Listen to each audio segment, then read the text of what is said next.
अच्छा देखो, for an isolated system delta U is zero, what is the value of delta x. इसी के साथ हमें जरूरी है लॉज ऑफ थर्मोडायनेमिक्स को एक बार रिवाइज कर लें। तो फर्स्ट लॉ ऑफ थर्मोडायनेमिक्स कहता है, फर्स्ट लॉ इज एंथैल्पी, नहीं sorry, the energy of N isolated system is constant.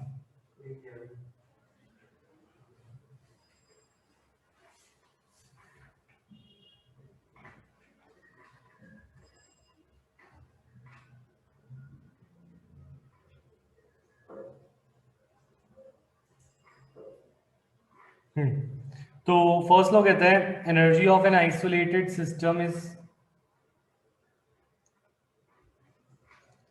Constant, ठीक है ना।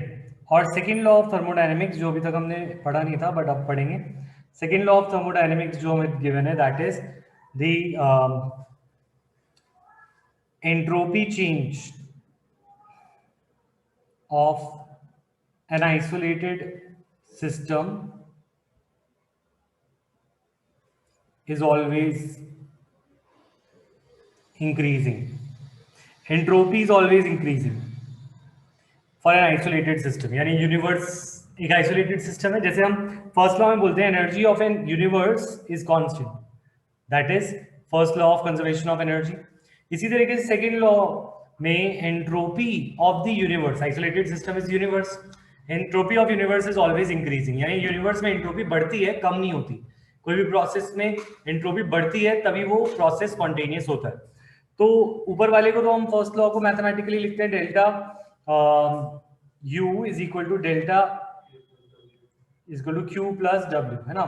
और इसको हम कैसे लिखते हैं, हम लिखते हैं फॉर एन आइसोलेटेड सिस्टम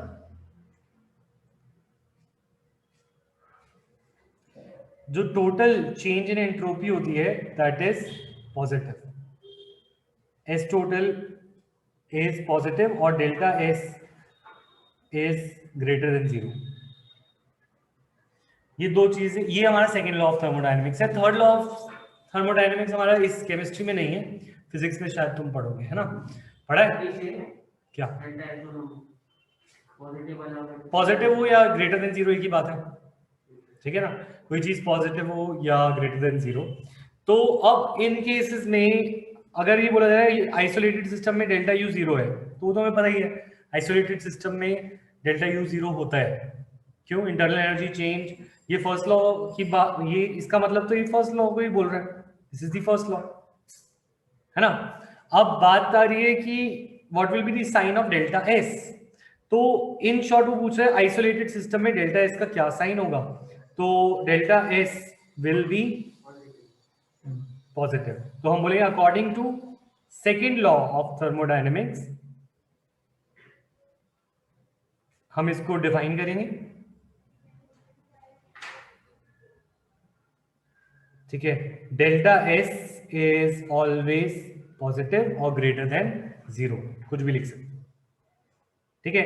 अब इसका मतलब क्या है, तुमने बोला ये आंसर तो मैंने बता दिया भाई। इसका मतलब ये है कि कांच का ग्लास यूनिवर्स में टूट सकता है पर वो जुड़ नहीं सकता। हमारे यूनिवर्स में कांच का ग्लास टूट जाएगा पर वो वापस से जुड़ेगा नहीं। दैट मीन्स डिसऑर्डरनेस बढ़ती है, वो कभी कम नहीं हो सकती, ठीक है। अगर उसको कम करना है तो वो नॉन स्पॉन्टेनियस तरीके से होगा। जैसे मैंने बताया, अगर मैं ईयरफोन्स होते हैं मैं जेब में डालता हूँ तो वो टैंगल हो जाते हैं, वो कभी खुद अनटैंगल नहीं हो जाते, राइट। तो थिंग इज यूनिवर्स में जो भी प्रोसेस स्पॉन्टेनियस होते हैं, यूनिवर्स में जो भी प्रोसेस स्पॉन्टेनियस होते हैं उन सब में एंट्रोपी बढ़ रही है। तो आइसोलेटेड सिस्टम यानी कि universe, example, best example isolated universe.